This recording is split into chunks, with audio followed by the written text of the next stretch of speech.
करेंगे। तो इतिहास क्या है? अतीत का अध्ययन। सिंपल सा बात है कि अतीत के अध्ययन को हम लोग क्या कहते हैं? इतिहास कहते हैं। अब हमारे दिमाग में एक बात आनी चाहिए कि कोई तो ऐसा व्यक्ति होगा जो सबसे पहले सोचा होगा कि हमें अतीत के बारे में जानना चाहिए, अतीत के चीजों को लिख कर रखना चाहिए, उसको पढ़ना चाहिए, समझना चाहिए, उसके बारे में अध्ययन करना चाहिए। किसी न किसी तो इस चीज का शुरुआत किया होगा, है ना। तो इतिहास का शुरुआत किसने किया? तो इतिहास का शुरुआत जो है करने वाले जो व्यक्ति है उसका नाम है हेरोडोटस।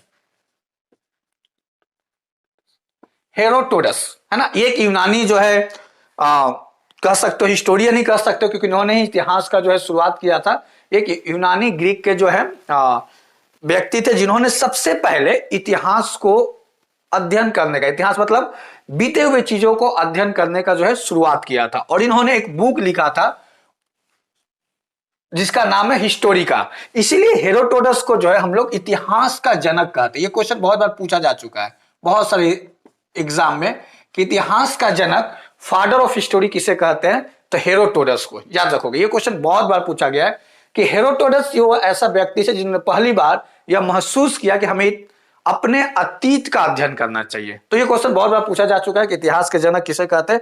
हेरोडोटस। इन्होंने एक पुस्तक लिखी थी जिसका नाम है हिस्टोरिका।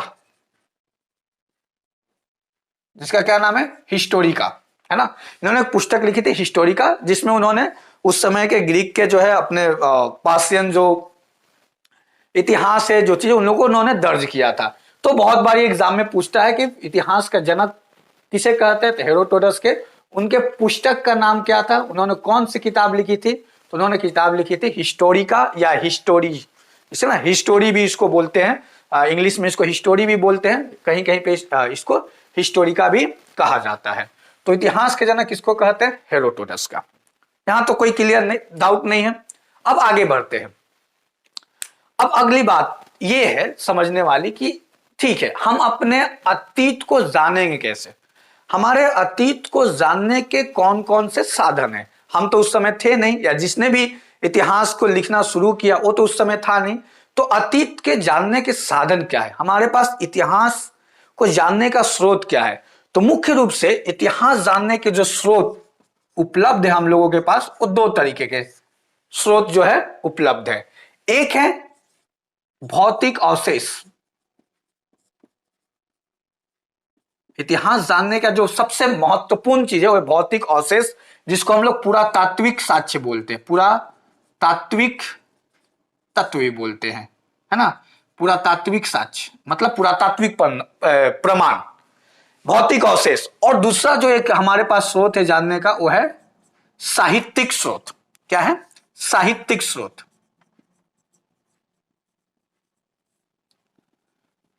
मतलब हम लोगों को उस समय के बहुत सारे ऐसे वस्तु, ऐसे सामान मिले हैं जिसको अध्ययन करने के बाद, ठीक है ना, बहुत सारे ऐसे अवशेष हमको प्राप्त हुए हैं जिसको अध्ययन करने के बाद उस समय के संस्कृति का, सभ्यता का या कल्चर का हमें पता लगता है, ठीक है ना। उसी को हम लोग कहते हैं भौतिक अवशेष या पुरातात्विक तत्व या पुरातात्विक साक्ष्य, जिसके अंदर उस समय के मिले कुछ वस्तुएं हैं, है ना। जैसे पाषाण काल की अगर बात करें तो उस समय जो पत्थर के औजार मिले हैं, है ना, या सिंधु घाटी सभ्यता में हमको बहुत सारे जो हैं अवशेष हमको मिले हैं।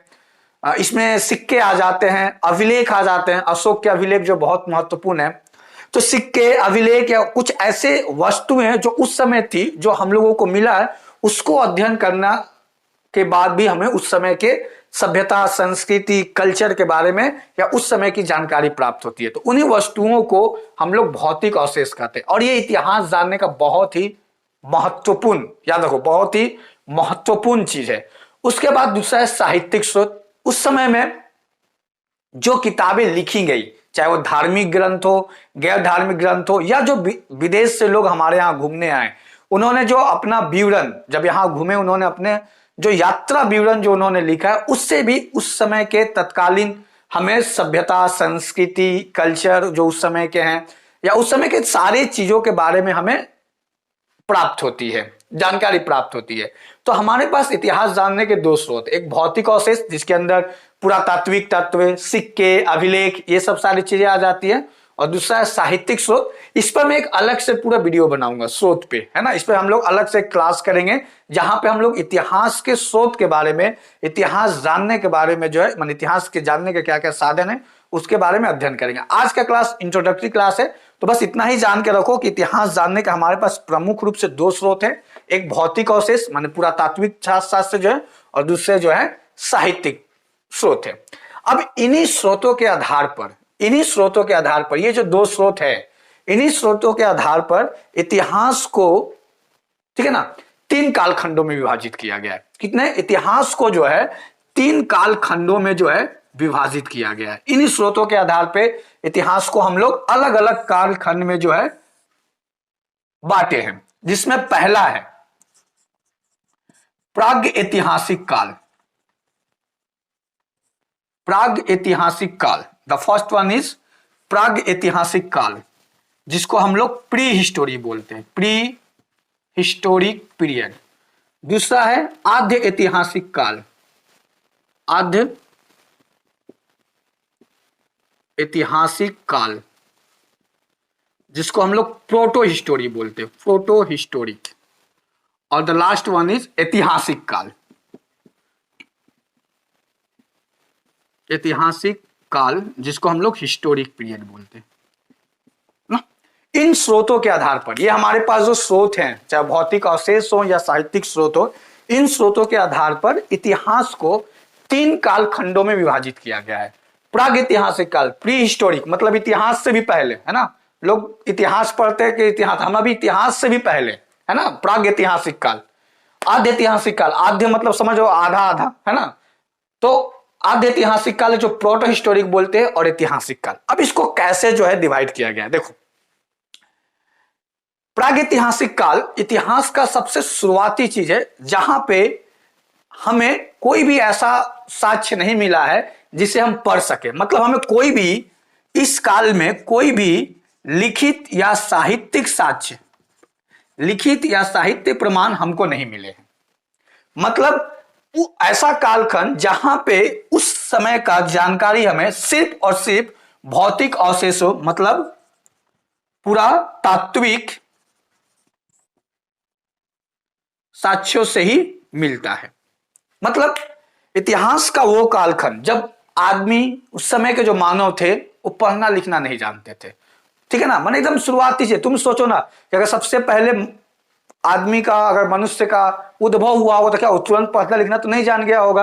तो वही बात है, प्राग ऐतिहासिक काल जो है उस समय का इतिहास को हम लोग कहते हैं जिस समय हमें कोई भी लिखित साक्ष्य, कोई भी साहित्यिक स्रोत हमको प्राप्त नहीं हुए हैं। हमें उन कालखंड की जानकारी सिर्फ और सिर्फ पुरातात्विक साक्ष्य, मतलब उस समय के मिले वस्तुओं से ही जो है हमें जानकारी मिलती है। इसलिए इसे हम कहते हैं प्राग ऐतिहासिक काल या इतिहास के पहले का समय।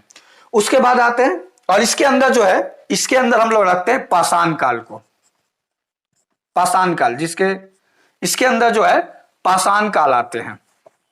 ये प्रागैतिहासिक के अंदर हम लोग जो है पाषाण काल को पढ़ते हैं। अभी हम आएंगे, क्योंकि पाषाण काल के का जो समय था भारतीय इतिहास में, पाषाण काल का जो समय था, उस समय हमें कोई भी लिखित साक्ष्य, कोई भी साहित्यिक स्रोत नहीं मिले। हमें उस समय के जो पत्थर के औजार मिले थे, उसी के आधार पर हम लोग उस समय के कल्चर के बारे में जानकारी प्राप्त करते हैं।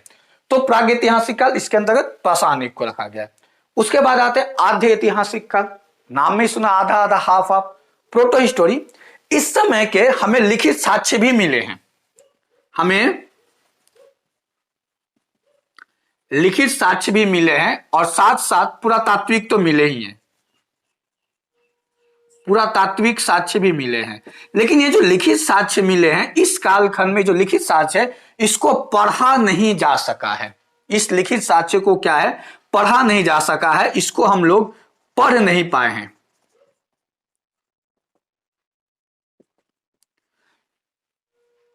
इतिहास का वो कालखंड जहां हमको लिखित साक्ष्य तो मिला है, मतलब साहित्यिक स्रोत तो मिले हैं, पर उसकी लिपि की जानकारी आज तक हमें नहीं है।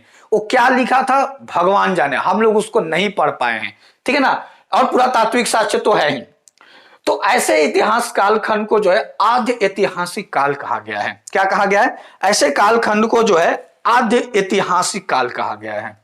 ठीक है ना, जिसके अंदर सिंधु घाटी सभ्यता आती है, हड़प्पा सभ्यता आती है। सिंधु घाटी और हड़प्पा घाटी सभ्यता जो है, सॉरी, सिंधु घाटी सभ्यता और हड़प्पा सभ्यता जब हम लोग पढ़ेंगे तो उस समय मैं बताऊंगा कि हमें उस समय बहुत सारे ऐसे सिक्के या ऐसे तत्व मिले जिसपे लिखा हुआ चीज है, माने लिखित साक्ष्य हमको प्राप्त हुए हैं, पर क्या लिखे हैं वो वही लोग जाने, उसको आज तक पढ़ा नहीं जा सका है।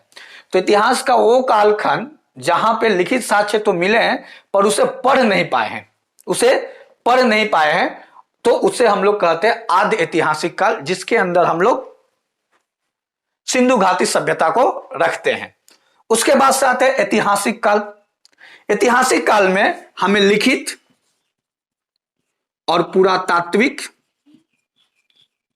लिखित और पुरातात्विक दोनों साक्ष्य मिले हैं। इस काल में हमको लिखित और पुरातात्विक